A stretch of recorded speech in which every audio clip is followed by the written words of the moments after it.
14 मई 1657 पुरंदर किला, पुणे।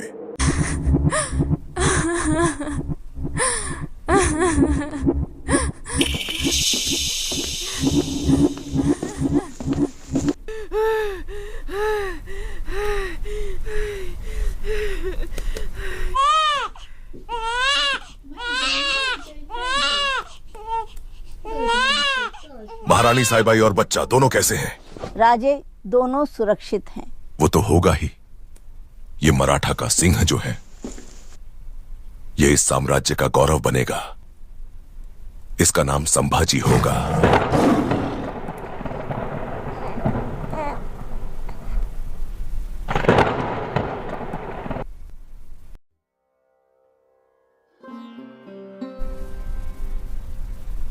केवल 2 वर्ष की उम्र में संभाजी की मां की मृत्यु हो गई थी। तभी से मैं इनका लालन पालन कर रही हूँ और अब समय आ गया है। अब से संभाजी को युद्ध कला के साथ साथ धर्म और न्याय भी सीखना होगा। आज से हम दोनों संभाजी की शिक्षा की देखभाल करेंगे।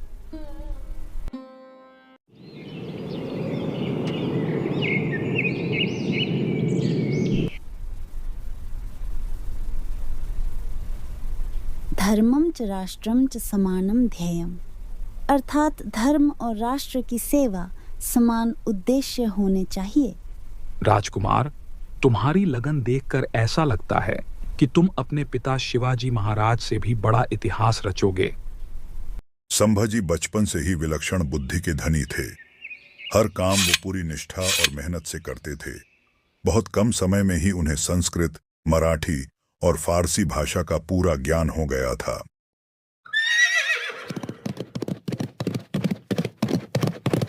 आठ साल के हमारे संभाजी को घुड़सवारी सीखने का मन हुआ। पहली बार सीखते समय ही वह पूरी गति से घोड़े को दौड़ाने लगते हैं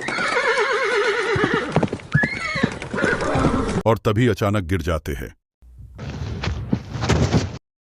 अगर गिरकर हार मान ले तो यह मराठा का अपमान होगा। गिरने के बाद भी वे वीर की तरह उठते हैं और वापस सवारी शुरू करते हैं। बोलो पार्वती पता, हर हर महादेव। यह है सोयराबाई भोसले, जो शिवाजी महाराज की दूसरी पत्नी और संभाजी की सौतेली मां है। वो किले से संभाजी की घुड़सवारी देख रही है।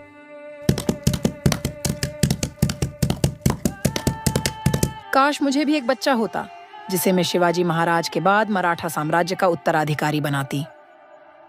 संभाजी तलवारबाजी का अभ्यास कर रहे हैं। उनकी तेज और सटीक चालें, उनके चेहरे पर आत्मविश्वास हूबहू शिवाजी की तरह है। इधर संभाजी की सौतेली मां सोयराबाई बेचैन होकर अपने ही मन में कुछ सोच रही हैं। सबका ध्यान बस संभाजी की तरफ ही है। मैं समझ गई, जब तक मुझे पुत्र प्राप्ति नहीं होगी, तब तक इस राज्य में मुझे कोई अहमियत और मान सम्मान नहीं देगा। मुझसे ज्यादा सम्मान तो संभाजी का होता है। सोयराबाई संभाजी की सौतेली मां होने की वजह से हमेशा से ही उनसे नफरत करती थी। उन्हें ऐसा लगता है कि संभाजी की वजह से कभी उनका होने वाला पुत्र इस मराठा साम्राज्य का उत्तराधिकारी नहीं बन सकता है। संभाजी की किस्मत में उनके बचपन से उनके खिलाफ काफी लोग उनके ही अपने महल में मौजूद थे, लेकिन उनकी हिम्मत और साहस उन्हें हर चुनौती से इन सब से पार ले जा रही थी। रात का समय। संभाजी अपने पिता शिवाजी महाराज के पास जाते हैं।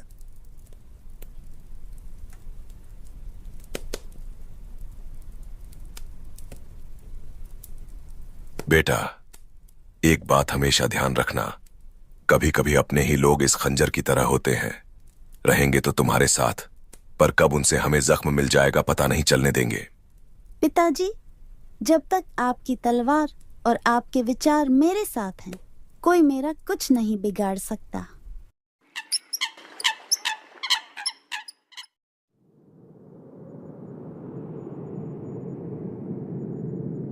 हमारी मातृभूमि शांति में कितनी खूबसूरत लगती है, पर कुछ बाहरी लोग इसकी शांति का फायदा उठाने की कोशिश कर रहे हैं।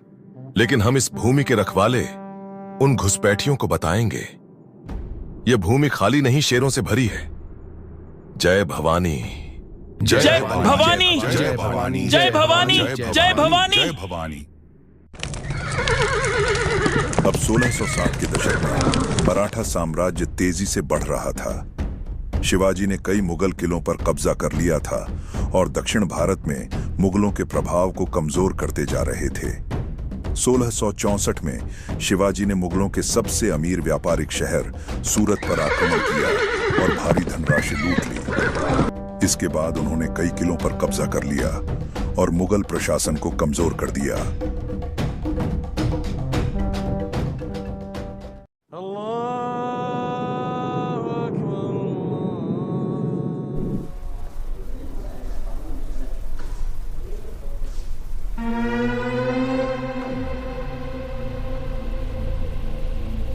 शिवाजी को रोकना होगा, नहीं तो यह मराठा आग पूरे हिंदुस्तान को जला देगी।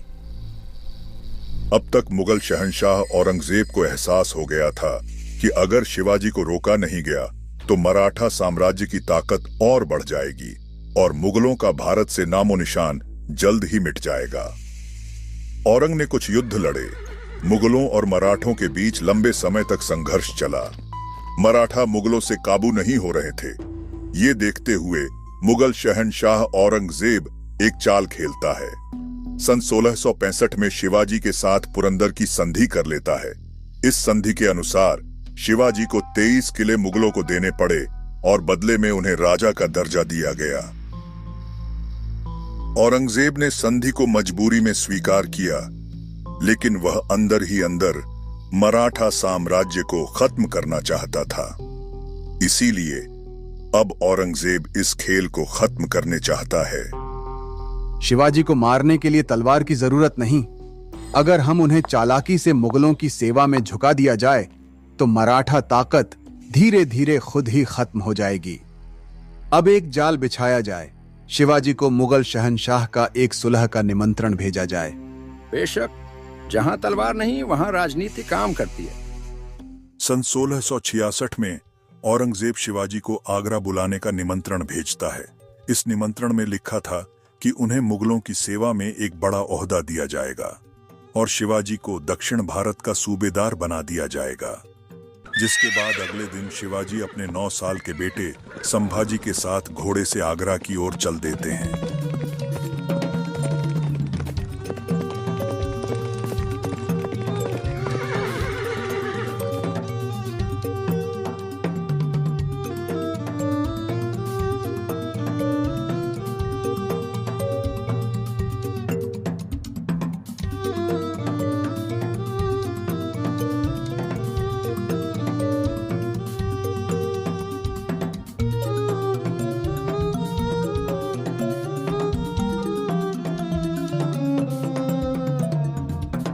औरंगजेब ने शिवाजी को दरबार में बुलाया और जानबूझकर उन्हें तीसरी पंक्ति में खड़ा कर दिया, जो उनके कद के हिसाब से बहुत छोटा स्थान था। आप हमारे साथ अच्छा बर्ताव नहीं कर रहे हो। मुझे पता है आपने जानबूझकर मुझे नीचा दिखाने के लिए ये सब किया। कैसे मुगल बादशाह हो आप? इस तरह का अपमान हम बर्दाश्त नहीं करेंगे। यह एक बड़ा अपमान था, क्योंकि हिंदू राजा आमतौर पर दरबार में ऊंचे दर्जे पर बैठते थे। शिवाजी को एहसास हो गया कि यह सिर्फ एक चाल थी और औरंगजेब उन्हें गिरफ्तार करने का मौका ढूंढ रहा था, क्योंकि जैसे ही शिवाजी ने इस अपमान का विरोध किया, औरंगजेब ने बादशाह से ऊंची आवाज में बात करने के जुर्म में तुरंत उन्हें कैद करने का आदेश दे दिया।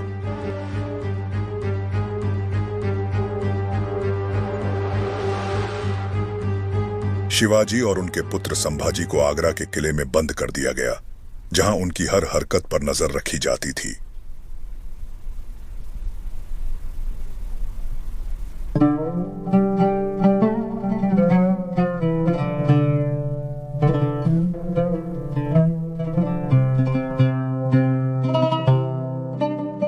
शिवाजी, मराठा शक्ति को बचाना चाहते हो तो मैं तुम्हें 2 रास्ते देता हूं। या तो इस्लाम कबूल करो या मराठा साम्राज्य को हमारे कदमों में सौंप दो। औरंग, ये तब संभव है जब सूरज अपना तेज छोड़ दे, जब समुद्र अपनी लहरों को रोक दे, तब शायद मैं मराठा स्वराज्य छोड़ दूं। शिवाजी, एक अक्लमंद इंसान जिंदा रहने का रास्ता ढूंढता है, पर लगता है तुमने मरने का रास्ता चुना है। मौत से, उससे तो तू डरता होगा औरंग, तभी तो तूने षड्यंत्र से मुझे बंदी बनाया। नहीं तो एक बार रणभूमि में आजमा का देख। खैर जाने दो, अब तुम चाहते ही हो मराठाओं को मैं अपने हाथों से खत्म करूं, तो उनका मैं ऐसा हाल करूंगा उनकी चीखें यहां तक सुनाई देगी, पर अफसोस तुम कुछ नहीं कर पाओगे। औरंगजेब चाहता था कि या तो शिवाजी इस्लाम कबूल करें या मराठा शक्ति को खुद ही उसको सौंप दे, लेकिन शिवाजी औरंगजेब की दोनों शर्तों के खिलाफ टिके रहे। शिवाजी अपने बेटे संभाजी के साथ मिलकर आगरा के कारागार से भागने की योजना बनाते हैं। शिवाजी औरंगजेब की नीति समझ गए थे, तो उन्होंने शांत रहना शुरू कर दिया था। वे उनकी निगरानी करने वाले सैनिकों से हंसी मजाक करने लगे। वो औरंगजेब को महसूस कराते रहे कि वह अब हार मान चुके हैं, अब वो कैद से नहीं निकल पाएंगे। कुछ महीने बीतने के बाद शिवाजी ने बीमार होने का नाटक किया, तो उन्होंने औरंगजेब से अपनी तबीयत ठीक कराने के लिए जरूरतमंद की मदद करके उनसे दुआ लेने का जिक्र किया। इस योजना में वो गरीबों को फल और मिठाइयां दान करने लगे। काफी समय तक तो इन टोकरियों की जांच पहरेदार करते रहे, लेकिन यह रोजाना होने की वजह से जांच होना बंद हो गया। तभी एक दिन शिवाजी महाराज अपने बेटे के साथ मौका देखकर टोकरियों में बैठकर फलों के सहारे किले से बाहर निकल जाते हैं, कैद से आजाद हो जाते हैं।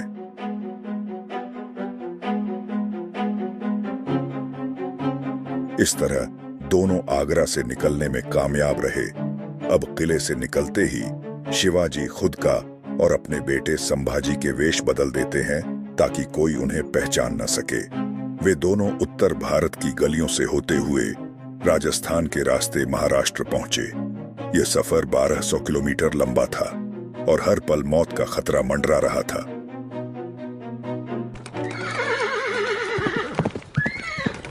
आखिरकार कई महीने बाद वे रायगढ़ लौटे। आगरा से आने के बाद शिवाजी ने अपने बेटे संभाजी को युद्ध कला, राजनीति और कूटनीति की शिक्षा के लिए राजा जय सिंह के पास भेजा।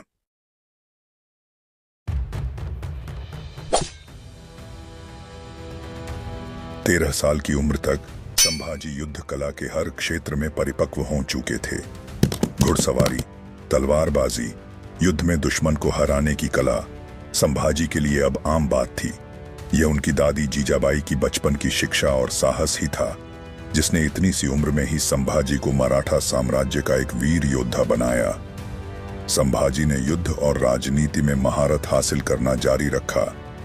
इस दौरान वे अपने पिता शिवाजी के मार्गदर्शन में मराठा साम्राज्य के विस्तार और सुरक्षा के लिए काम करते रहे। समय के साथ उन्होंने मुगलों के खिलाफ युद्धों की शुरुआत भी कर ही दी थी। इसी दौरान 1670 में संभाजी की सौतेली मां सोयराबाई को पुत्र प्राप्ति होती है, जिसका नाम शिवाजी राजा राम रखते हैं।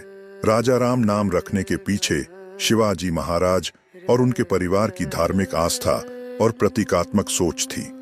मराठा परिवार भगवान राम के अनन्य भक्त थे। शिवाजी को भगवान राम के गुण, धैर्य, न्यायप्रियता और साहस में गहरी आस्था थी, इसलिए वो अपने छोटे बेटे का नाम राजा राम रखते हैं।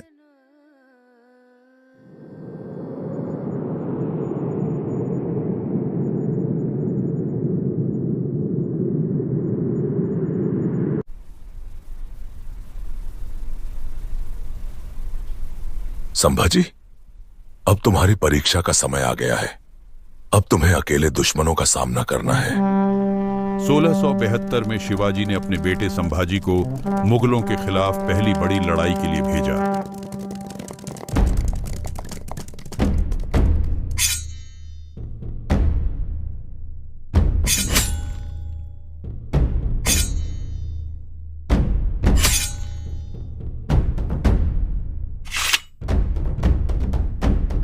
गुजरात के इस युद्ध में संभाजी ने अपनी वीरता दिखाई और मुगलों को भारी नुकसान पहुंचाया। इस युद्ध के बाद शिवाजी को यकीन हो गया कि संभाजी एक महान योद्धा बनने के लिए तैयार है।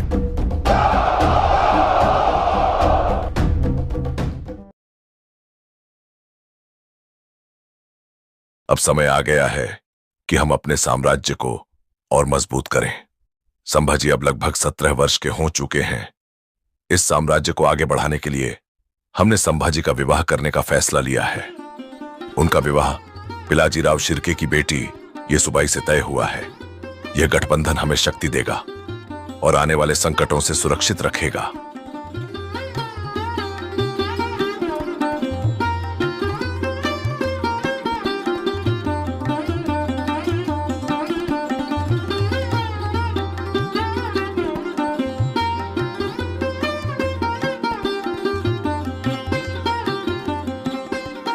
संभाजी की शादी के कुछ दिनों बाद शिवाजी को छत्रपति का ताज पहनाया गया।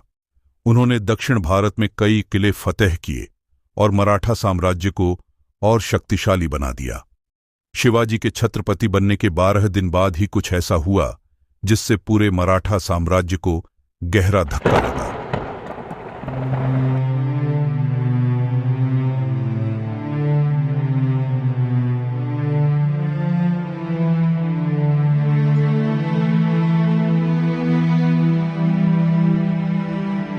शिवा, याद रखना, स्वराज्य केवल एक राज्य नहीं है, ये हमारे लोगों से किया गया वचन है।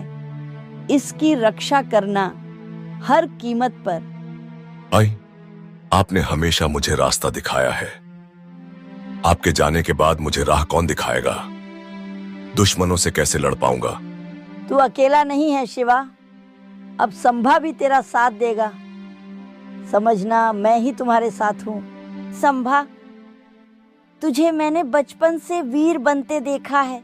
याद रखना, स्वराज्य को बचाने के लिए हर बलिदान देना पड़े तो पीछे मत हटना। तू मराठा साम्राज्य की एक मजबूत ढाल और तलवार है। आई, मैं वचन देता हूँ, आपके स्वराज्य की रक्षा अपने प्राणों से बढ़कर करूंगा। कोई दुश्मन इसे छू भी नहीं पाएगा। जीजाबाई की आंखें धीरे धीरे बंद हो जाती हैं। शिवाजी और संभाजी के चेहरे पर गहरा दुख छा जाता है। उस रात रायगढ़ ने अपनी जननी को खो दिया, लेकिन जीजाबाई का आशीर्वाद शिवाजी और संभाजी के साथ साथ उस परिवार के हर कदम में उनके साथ रहा।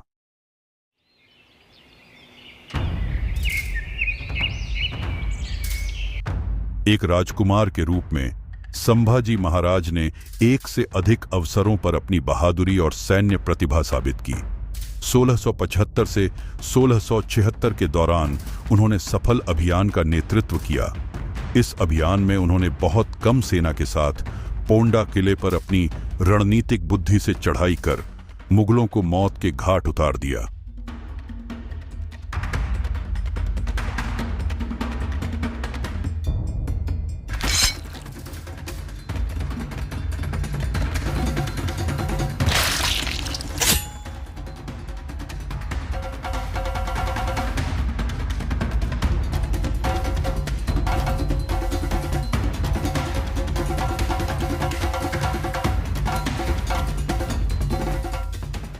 शिवाजी महाराज अपने वरिष्ठ सेना नायकों के साथ गोलकुंडा और बीजापुर के खिलाफ रणनीति बना रहे हैं।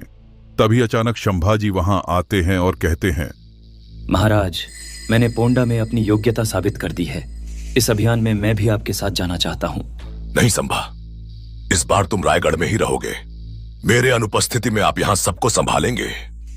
क्या मैं आपके साथ युद्ध में खड़े होने योग्य नहीं हूं? बात वो नहीं है।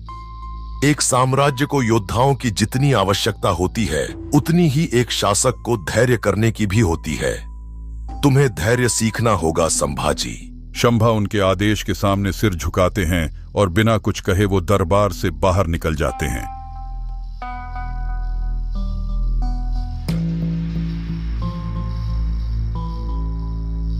राजकुमार, मैं आपकी आंखों में उठता तूफान देख सकता हूं। क्रोध को अपनी बुद्धि पर हावी मत होने दीजिए। बुद्धि? क्या बुद्धि यही है कि मैं रायगढ़ में एक पिंजरे में बंद शेर की तरह बैठा रहूं? वे मुझे अभी भी सिर्फ एक अयोग्य बालक समझते हैं, जो उनके योग्य नहीं है।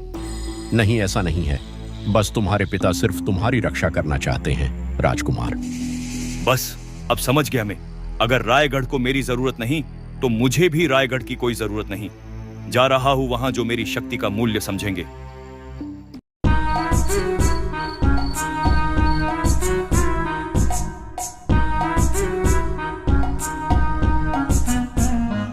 जनाब, आपको बाहर आना चाहिए। एक अप्रत्याशित मेहमान आया है।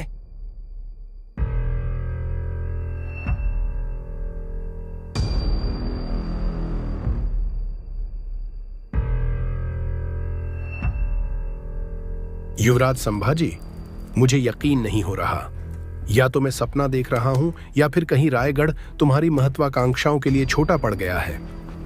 मैं अपनी मर्जी से आया हूं दिलेर खान। अपनों ने मेरी कदर नहीं की। उनको दिखाना चाहता हूं मैं क्या कर सकता हूं। मुगल सल्तनत तुम्हारा स्वागत करती है राजकुमार। तुमने बहुत बुद्धिमानी का फैसला लिया है। इंशाअल्लाह हम मिलकर बड़े कारनामे करेंगे। संभाजी सिर हिलाते हैं, लेकिन उनकी आंखों में अनजानी बेचैनी झलकती है। उन्हें यह एहसास नहीं होता कि दिलेर खान की आंखों में वही शातिर चमक है जो किसी शिकारी की होती है जब शिकार खुद उसके जाल में चला आए। कई महीने बीत जाने के बाद मुगल सेना संभाजी के साथ दक्कन के भूपालगढ़ के किले पर आक्रमण कर देती है। भूपालगढ़ किला, जो मराठों का एक मजबूत गढ़ है, मुगलों की घेराबंदी में है, लेकिन मराठा सैनिक आत्मसमर्पण करने को तैयार नहीं है।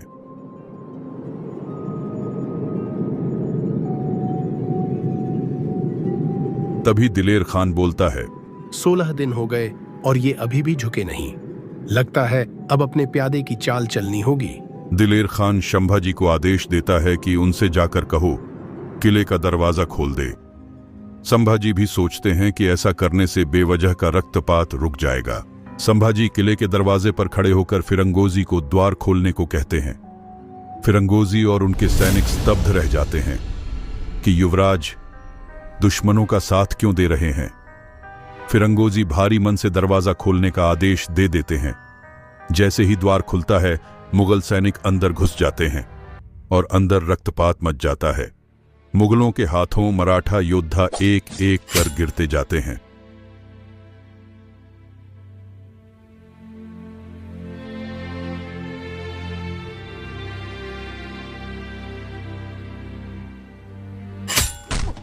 फिरंगोजी को पकड़कर दिलेर खान के सामने लाया जाता है।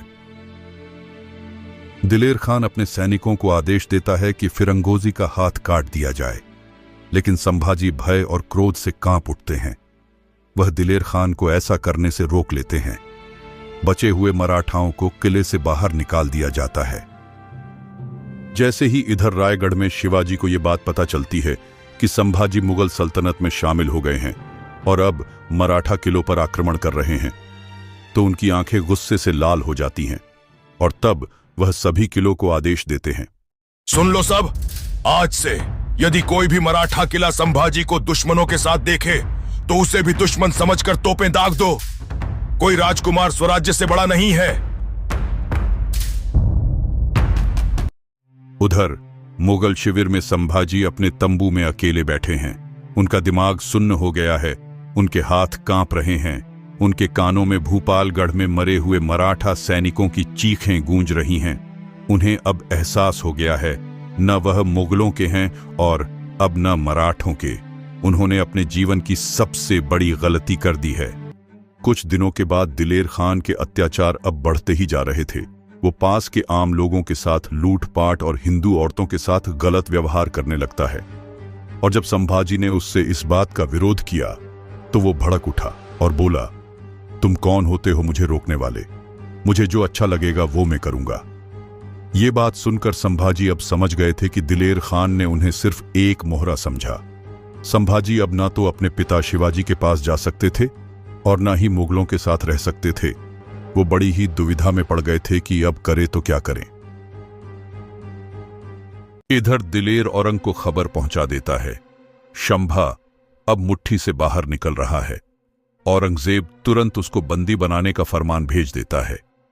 जैसे यह बात संभाजी को पता चलती है, वह तुरंत वहां से भागने लगते हैं।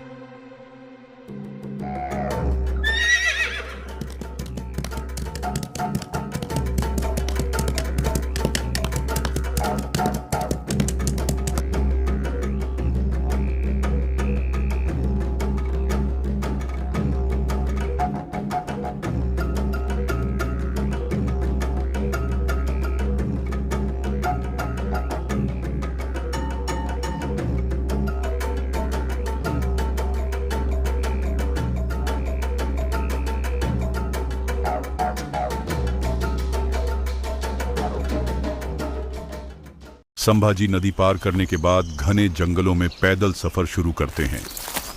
3 दिनों का सफर तय करके बीजापुर के एक छोटे से गांव में जाते हैं, जहां संभाजी 10 दिनों तक रुकने के बाद महाबलेश्वर की पहाड़ियों को पार करते हुए पन्हाला किले पहुंचते हैं, जहां उनके कुछ भरोसेमंद साथी पहले से मौजूद थे। इस दौरान उनके मन में एक ही सवाल खटक रहा था। क्या पिताजी मुझे माफ करेंगे? हरगिज नहीं करेंगे शायद। मैंने जो गलती की है, इसकी सजा तो सिर्फ मृत्यु है। यहां तक सबकी नजरों से भी गिर चुका हूं मैं। पता नहीं सब लोग मेरे बारे में क्या सोच रहे होंगे। अब कोई नहीं अपनाएगा।